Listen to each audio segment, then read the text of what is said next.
Hello.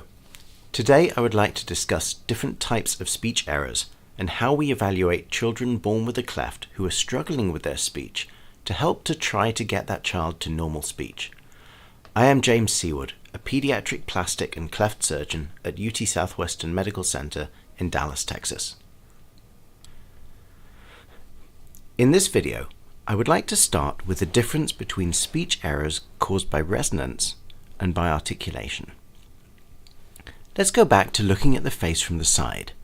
If we project our view so we're still looking in the same direction, but now we're looking at the middle of the face, it will look something like this. A resonance error is a type of speech error in which there is an inappropriate amount of air coming out of the mouth or nose for the speech sounds the child is trying to make. For children born with a cleft, this is most commonly, but not always, too much air escaping out of the nose, and this typically needs to be treated with surgery. An articulatory speech error is a type of speech error caused by the child using the wrong position of their lips, tongue, and teeth for the sound they are trying to make. And there are three main reasons why children born with a cleft are more likely to have articulatory errors in their speech. The first is to do with the teeth. Let's consider the F and the V sounds, F and V. We make these sounds by touching our bottom lip to our top teeth to create a thin stream of air. But children born with a cleft often have a missing tooth at the location of the cleft, together with a gap in the bony arch of the upper jaw. This means that they can struggle to make the right size hole in order to make this sound correctly. These errors often improve with bone grafting and orthodontic treatment. The second is to do with the jaw position. Let's consider the T and D sounds, T and D. These sounds are made by the tongue touching the roof of the mouth behind the top teeth, building up pressure behind the tongue and releasing it suddenly.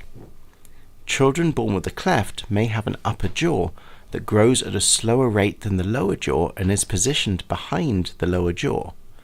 In this case, they can struggle with moving the tongue so it can reach the roof of the mouth behind the top teeth, and this often improves when orthodontic or orthognathic treatment is complete. The third type of articulation error is learning new ways to make sounds to compensate for another speech error, like a resonance error or the articulations we just discussed. These compensatory errors often need to be addressed using speech therapy.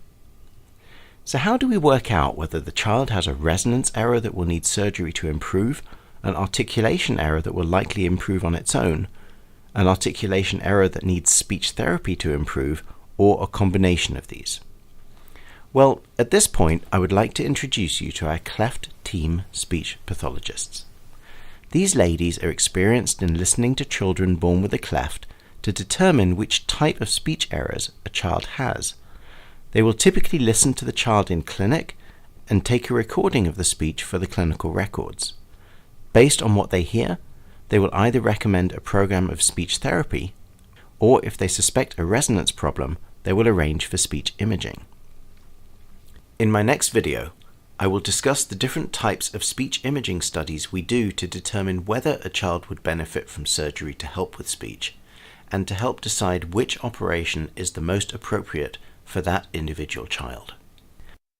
Thank you for watching, and if you would like any more information about me and my practice, please visit my website at www.drseaward.org.